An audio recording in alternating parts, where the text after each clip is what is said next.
Friday வந்துடுச்சுங்க. இந்த week என்னவோ சீக்கிரம் வந்த மாதிரி இருக்குது. ஃப்ரைடே வர மாதிரி தான் இருக்குது. அதுக்கப்புறம் வீக்கெண்டு எப்படி போகுதுன்னே தெரில. அவ்வளோ ஃபாஸ்ட்டாக அந்த 2 நாள் லீவ் விடுறக்கே எங்களுக்கு ஃபாஸ்ட்டாக போயிடுது. நம்ம ஊர்லலாம் சண்டே மட்டும்தான் ஹாலிடேவாக இருக்கும்னு நினைக்கிறேன். சாட்டர்டே கூட ஸ்கூல் இருக்கும்.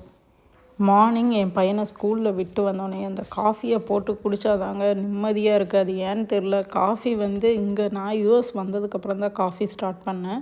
அதுக்கு முன்னாடி பெருசாக காஃபி குடிக்க மாட்டேன். ரொம்ப ரேராக தான் குடிப்பேன். ஆனால் இங்கே வந்ததுக்கப்புறம் என்னவோ மார்னிங் காஃபி, ஈவினிங் டீ அந்த மாதிரி ஒரு ரொட்டீனில் இருந்தோம். இப்போ ஈவினிங்கை மட்டும் சில டைம் கட் பண்ணுவேன்.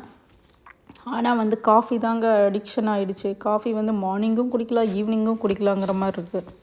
என் குட்டி பையன் இப்போ தூங்கிட்டு இருக்கான். இல்லைன்னா இவ்வளோ ரிலாக்ஸாக நான் காஃபி குடிக்க முடியாது. அப்படியே நின்றுட்டே கிச்சன்லேயே நின்றுட்டு தான் காஃபி குடிப்பேன். இன்றைக்கி எங்களோட பிரேக்ஃபாஸ்ட் உப்புமா தாங்க. என்னோடய one of the favourite dish ஆகிடுச்சு உப்புமா. அது ஏன்னு தெரியல. முன்னாடியெல்லாம் சின்ன வயசில் ஸ்கூல் டேஸ், காலேஜ் டேஸில் எல்லாம் கூட உப்புமா சாப்பிடவே மாட்டேன். ஆஃப்டர் மேரேஜ் கூட வெரி ரேர். இப்போ ஆனால் வீக்லி ஒன்ஸ் உப்புமா செஞ்சிட்றோங்கிற மாதிரி இருக்குது. ஏன்னா என் ஹஸ்பண்ட் கூட சில டைம் எப்போவாது உப்புமா செய்கிறியான்னு கேட்குறாரு. எனக்கே ஆச்சரியமாக இருக்குது, உப்புமா பிடிக்குதா அப்படின்ட்டு. ஏன்னா எனக்கு தெரிஞ்சு நிறைய பேர்த்துக்கு உப்புமா பிடிக்காது.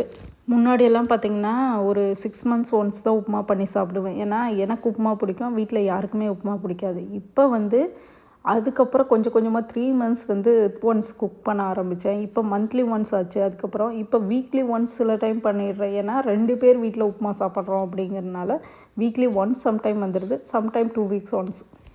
எனக்கு ரெகுலர் ரவையை விட கோதுமை ரவையில் உப்புமா பண்ணுறது ரொம்ப பிடிக்கும். ஏன்னா அதுதான் ரொம்ப ஈஸியும் கூட. ரெகுலர் ரவை பார்த்திங்கன்னா போட்டோன்னே கொஞ்சம் கட்டியாகிடுற மாதிரி இருக்கும். ஆனால் கோதுமை ரவை அவ்வளோ சீக்கிரம் கட்டியாகாது.